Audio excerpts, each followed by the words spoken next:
Deep in the heart of Ravenwood Hollow, whispers of hidden treasure lured the daring and desperate.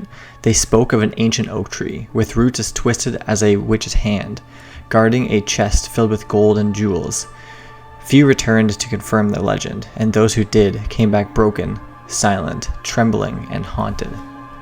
Marcus had heard the stories all his life, told by drunks at taverns and scribbled in old journals he scavenged from abandoned homes.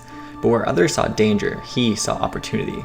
With debts to pay and dreams of riches, he ventured into the forest at dusk, armed with a spade and a lantern. The deeper he ventured, the quieter the world became. The hum of insects and the distant hoot of an owl seemed to fade, replaced by an oppressive silence.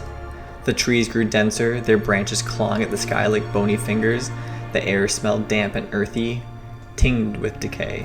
Finally, he found it, the oak. Its trunk was massive, its bark scarred with strange, swirling patterns that looked almost like faces, twisted in agony. The roots snaked out in every direction, half buried, half exposed, like veins of a slumbering beast. "This has to be it," Marcus muttered, setting down his lantern. His heart pounded with a mix of fear and excitement as he drove his spade into the ground. The soil was loose, almost eager to be disturbed. He dug feverishly, his muscles aching as the pit deepened. Hours passed, the lantern's light flickering as if in protest. Then with a dull clang, his spade struck something solid. Breathless, Marcus cleared away the dirt to reveal a chest bound with rusted iron. He pried it open with trembling hands, and there it was, a treasure beyond his wildest dreams.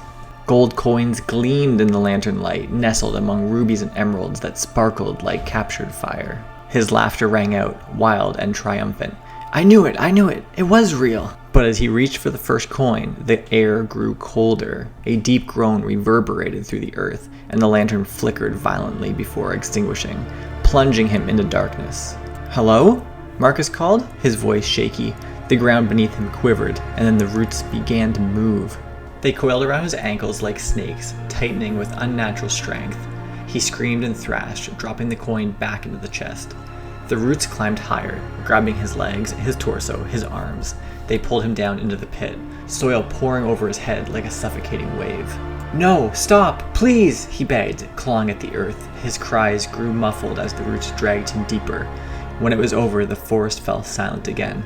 The chest sat undisturbed, its treasure gleaming, waiting for the next seeker. By dawn, the oak looked like it always had, but its trunk seemed thicker, its bark harder. The swirling patterns on its surface had shifted, forming a new face, its expression, one of silent, eternal agony.